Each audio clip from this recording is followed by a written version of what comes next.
from? You're not from Australia? No, we come from Scotland. What are you doing here in Orange? Oh, well, we've been in Australia. Yeah, been here for 20 years. 20 years? Yeah. A bit of shopping for 20 years? Living in Bath. Yeah. What do you do? Drive a forklift. And you? I'm a registered nurse. Right. Now, you came here 20 years ago. Yeah. Were you together then? Yeah. All right. So you... Married in Scotland, came over here with our children. Right. And my daughter's back in Scotland living now, so... What made you come to Australia? Oh, probably for a better life, as we thought. Yes? Yeah. As you thought? Yeah, as we thought. Well, it's been pretty good, actually. Yeah. No complaints? No complaints. Right. Now, how old are your children? 25 and 23. Right. So they're looking after themselves? Absolutely, yeah. My daughter's got 2 children in Scotland. Yeah. Made you a granny? Yeah, a wee granny, yeah. How do you feel about that? All right, pretty good, yeah. Okay. What are the things that you're now enjoying again? Oh, well, we're just in the process of building another new house, so that's... We actually went back to Scotland 4 years ago because my family was there, but my husband couldn't get work, so we came back. Did you gave up the job here? Gave up our job here, both of us went back and came back again. We've been back about 3.5 years. So you're only a few months back in Scotland? Probably about 6 or 7 months. Yes. Yeah. Was it a bit of a shock not getting a job? It was a bit of a shock, yeah, because the unemployment over there is just terrible, you know. So we came back. What about in those few months that you were there? Did you feel that you could readapt to the different life there? Well, we thought when we went back, we thought it was just going to be, you know, like as if we'd never left, but it was entirely different. Was it? Yeah, it's changed entirely. Yeah. People? No, the people are the same. Yes. But just like everything else, you know, progress. And very expensive to live over there, you know, as compared to Australia. Really? Yeah. So you came back. Did you pick up where you left off here? Not exactly, no. I had to try and find work elsewhere. Yes. From where I was working, so. But you did? Yes. And I get my own job back actually in Bath Space Hospital, but then I've moved on to St Vincent's Private now, so. So you're building a new house? Yeah. You had a house which you sold? We sold it and went back, took all the furniture back there and brought it all back again. Brought it all back again. That would have been fun. It was a lot of money too. Very expensive. An expensive exercise. Tell us a bit about you two. What part of Scotland? Well, we're both born in Glasgow, and Alec and I went to school together. So we've been married, 30 years? 30 years in March. 30 years or so. You went to school together? Yeah. Were you boyfriend and girlfriend? Yeah. Yeah? Did you get into trouble for that? Oh, no, not really. More You than did. once. We get married for all the right reasons, we thought at the time. We're still together, so it must be doing something right. Yeah. Something's worked out. Yeah. Do you ever quarrel? Oh, yeah. Well, sometimes, yeah. We have our differences, but We're going nothing through a too... stage of that just now, building a house. Yes, I can imagine. Friction about decisions. The trouble is I've got champagne taste with a $2 budget, you know. Yeah. That's the case. Yes. Is there anything that you really want to have in the house and you can't? Oh, yeah, a couple of things, yeah. Like what? Oh, well, I've made provisions for a dishwasher space, but I haven't got a dishwasher, so I'll just have to wait. Things like that, yeah. But we will get them eventually. Yeah. Your daughter is in Scotland? Yes. Yeah, she's in Scotland. So did she move over there when you went? No, well, what happened when she finished school, we gave her a ticket to go on holiday and she never came back, so I don't know whether that was a good thing or a bad thing, so don't give your children a ticket to go overseas, that's all I'm saying. All my bags are packed, I'm ready to go. I'm standing here outside your door. I hate to wake you up to say goodbye. I'm leaving on a jet plane. I don't know when I'll be back again. Leaving on a jet plane. I don't know when I'll be back again. Leaving on a jet plane. I don't know when I'll be back again. Kevin, do they call you anything? Do you have a special name other than Kevin? No, that's Just it, Kevin. Yeah. Years ago, I was a pretty good athlete and played a fair bit of football and had a nickname of Speed, but that's long wore off. Lost the speed and Lost the name. the speed. Now I'm about to let those horses through into the next paddock, Yeah. and if we went over there and positioned the camera, we'd almost see a stampede. Uh-huh. And then we can walk back and maybe have a look at one of the racehorses. You're not holding up from breakfast, are we? This is Paul Hughes. He's Hi. from Sydney. Paul? Come up to see one of his gallopers go around on Saturday. All right. This is Chizu Kono. Hello, Chizu. Chizu's Morning. from Miyagi in Yes. Japan. Yeah. Chizu came here as a spectator while two people come as riding guests. That was 14 months ago. She's still here. So I'm not sure whether she likes the place or whether it's me. This is Nawahisa Kawarada. No. He's, Andrew. He, a little bit similar situation. He came as a riding guest. We lit the fire and had a barbecue. Mm-hmm. Got a beer out of the fridge and turned up the music. Halfway through the night, he asked if he could get some volunteer work experience with the horses. And I honed in on the word volunteer and said, of course. How long ago was that? That was about 3 months ago, but the remarkable thing about now is that he'd had one ride 7 years ago somewhere, in America or somewhere. Melbourne, 7 years ago. But he learnt to ride track work in 10 days. So we applied with the New South Wales Thoroughbred Board and obtained a track work rider's licence for him. So now he helps me, he's riding track work with some of the racehorses. Almost an unbelievable thing. It takes years to learn to ride that well, but he just learned it like that. So, Natural talent. Yep, pretty good. Yeah. He's also good at getting into rooms when he leaves his key.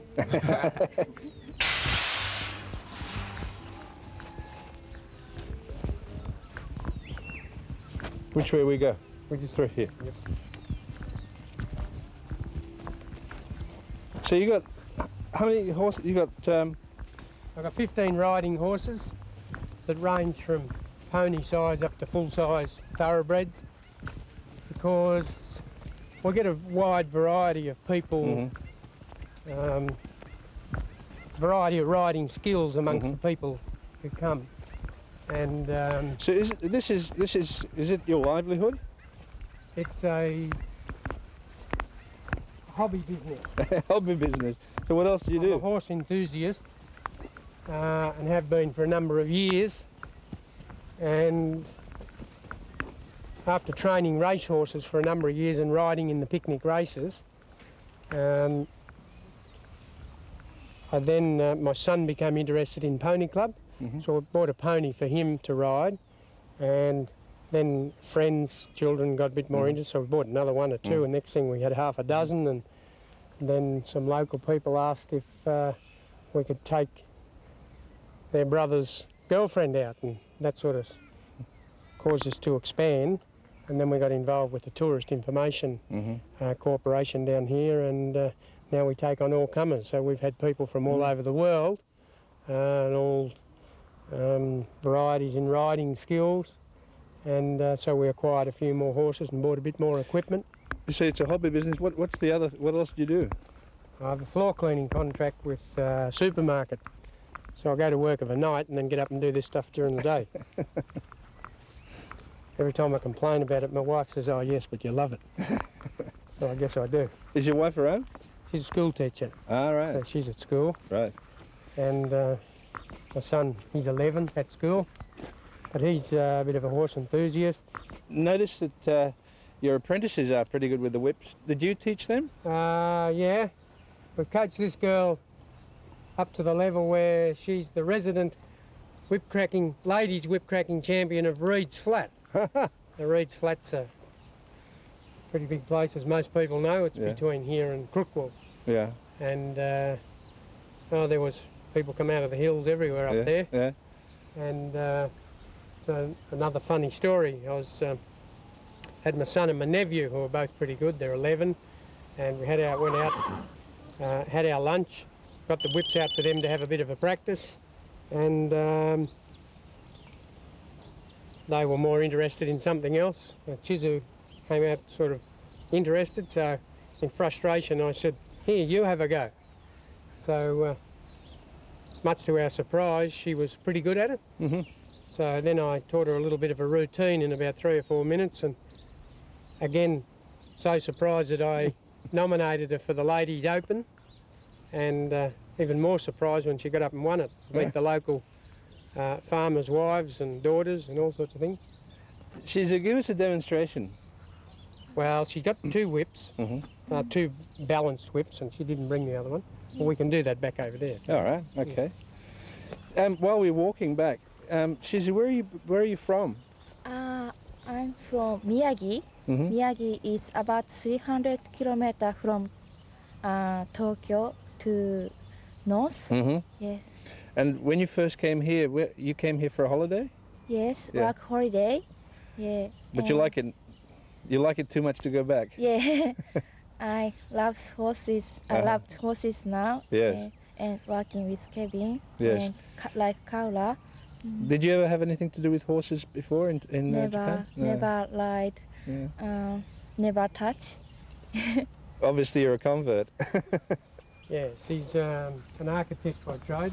An architect. How big is your property here? Just on 40 acres. It's a fair-sized property. Well, it is when it's almost within the town limits, Yes, you see. yeah. I actually live closer to the post office than my sister, who lives just uptown. Yeah. And Is it a family thing? Is it that's been in your family? No. I bought it about 15 years ago. I was born and reared 6 kilometres on the southern side of town. Worked for my family after I left school. Went to the local school. Then worked for my family. Then went for a working holiday for 3 months, and it actually took 3 years to get home. Where did you go? Well, I went to Victoria and picked fruit. I went to Queensland, cut cane, and decided that there should be an easier way of making a living. So, as a lot of people said I had a bit of a gift of the gab, I put my hand to, somebody told me, when all else fails, try sales. So I went to Sydney and become a salesman. I joined an insurance company and worked my way pretty much around New South Wales. And were you good at it? I worked my way up to area manager and trained a lot of other salesmen, so I thought I was pretty good, but I was sure what the boss thought. But yeah, we made a comfortable living out of it and had a lot of fun. It was a great thing to do when we were young, and sort of lived out the boot of the car a bit, but that's not a bad idea. When This was with your wife? No, long before I was married. All right. Can't do those sort of things when you're married. Some try it, but it doesn't work out too good. Yeah. I then furthered my interest in the horses by doing a bit of track work. I used to go out to the track at Wellington and ride anything up to 15 horses in the morning, race home and have a shower and go to work by 8 o'clock. And then I pursued that interest a bit more and got registered and rode in the picnic races. I had 75 race rides, rode 11 winners, and my biggest claim to fame there was that I rode Fine Cotton, rode him 4 times for 3 wins and a second. I got off him once and the old coot beat me. And that was a little mark in history as well. The owners were a bit disappointed I wasn't going to ride him, so I promised I'd find somebody suitable to ride the horse. And I gave the ride to a young fella who was a bit like myself, struggling to get a few rides. And he actually got up and beat me, and that was Neville Selwood Jr. Neville Selwood, of course, was one of our great jockeys and was killed in France when Neville Jr. was only a baby. And that was Neville's first winning ride. And of course, now that the infamous ring-in situation with Fine Cotton, the horse has become almost a household name. Every now and then I meet up with Neville at races at Orange, and we have a beer and talk about how clever we were once.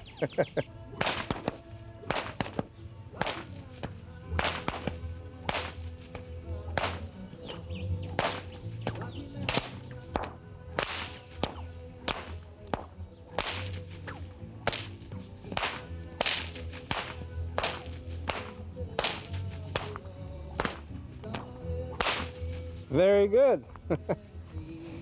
Bad for Japanese tourists.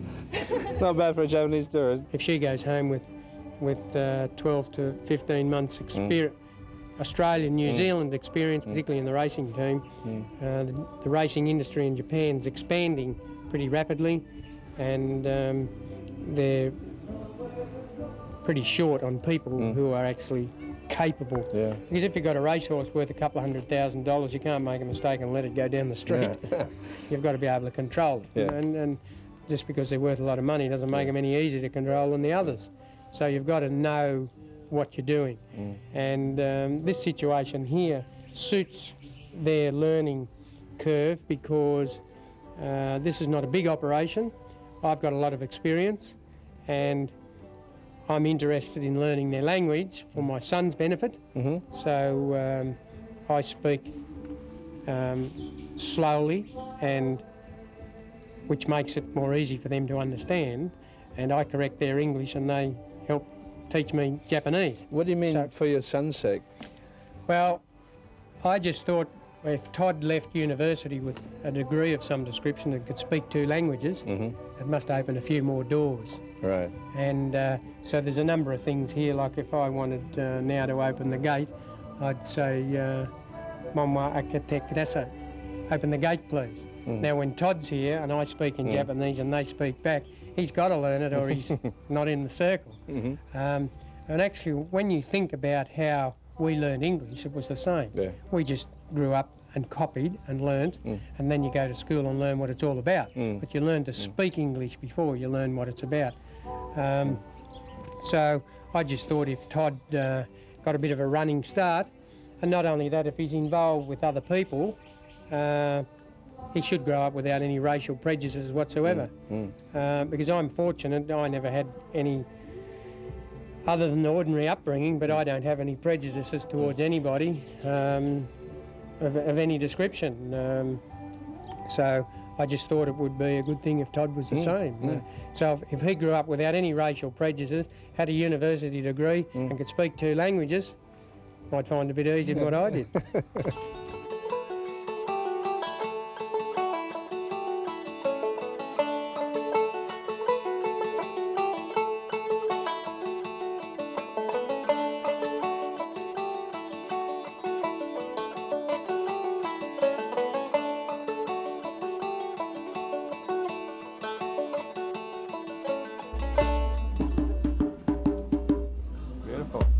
What's the hide? It's a goat skin. Goat skin. Yeah.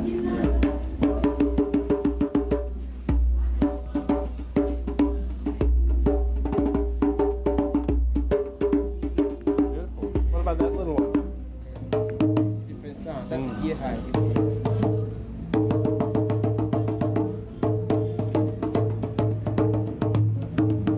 Yeah, different sounds. See this one here.